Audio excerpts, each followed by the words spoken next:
Welcome back to Off the Cuff. I don't know why I said it like that. It's not like it's going to be an official series to any capacity, but it is a playlist on my channel. Anyways, today's video is about failure and how we as humans love to fucking not allow ourselves to fail. And you might be saying to yourself, of course, Yosk, I don't want to fucking fail. Why the fuck would I want to fail when I can choose to succeed? But the thing is, I feel like when it comes to things that we're good at, that's usually the argument to be said. Like, why the fuck would I fail at something I'm good at?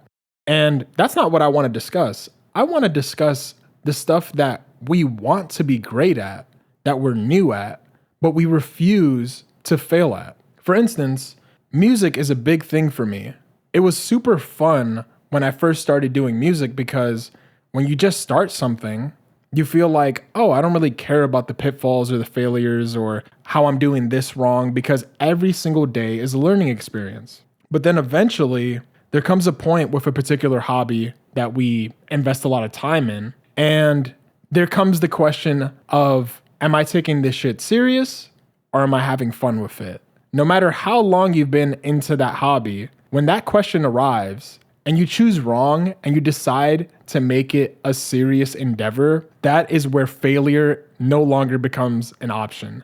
And I'm here to tell you, if you have dedicated yourself to a particular hobby or pastime, you made that decision of taking it super serious, and you have seen no returns after taking it super serious, I am here to tell you, you are thinking about this all wrong.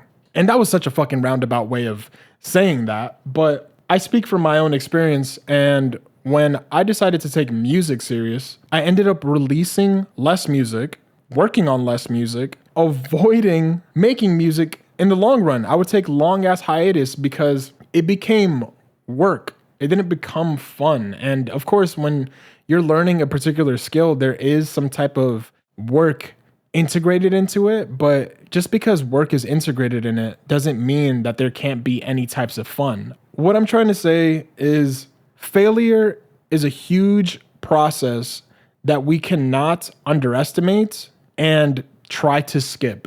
It is extremely pivotal, dare I say, imperative that you experience failure when you're learning something. Because failure is there to just generally teach you, right? That's its objective. It's to teach you how to be more efficient, how to be better, and how to be a master at what you're trying to do. If you try to expedite that process and be like, I'm going to maneuver in a way where failure can't catch up to me, that motherfucker's going to catch up. And when you have your mindset in a way where you're taking it serious compared to the person who is taking it, not necessarily taking it for granted or being fun with it, but they have a realistic expectation for where they are in the particular craft or hobby or thing that they're dedicating time towards, it will hit you like a fucking cement truck when failure gives you a fucking JBL clothesline to hell. Because all of a sudden, failure is now tied into your competency.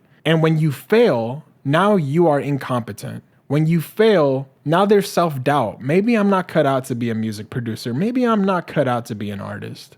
You can fill that in with anything in particular that you're interested in. Maybe I'm not cut out to be a YouTuber. Maybe I'm not cut out to be a fashion designer. Maybe I'm not cut out to be a streamer, right? You have to give yourself grace. Because if this world is not giving you grace as it is, why the fuck are you adding more weight on yourself? Like, ask yourself. I'm asking you, pause the video. I'm asking you. Yes, you. Stop pointing at yourself. I'm asking you.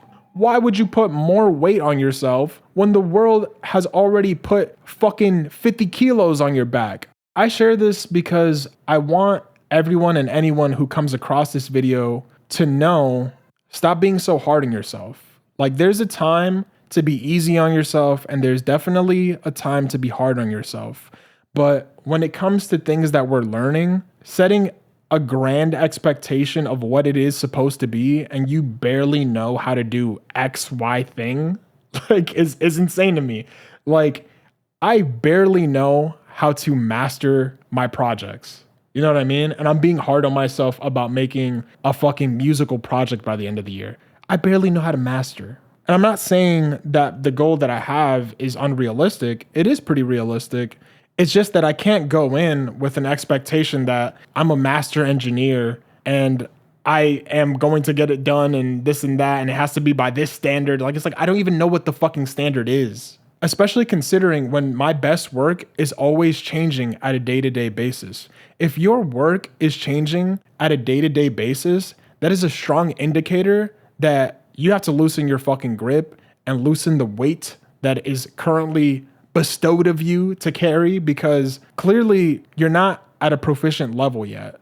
Usually people who have some type of mastery in their work, they plateau. People think plateauing is a really bad thing for some reason, but in actuality, it just means you got really, really good and really efficient at what you do.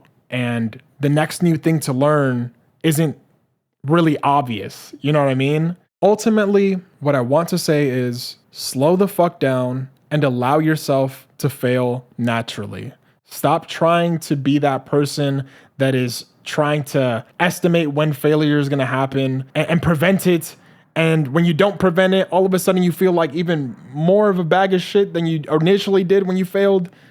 Just stop. Allow things to be and just go through the motions. Trust me, it feels unpredictable. It feels scary.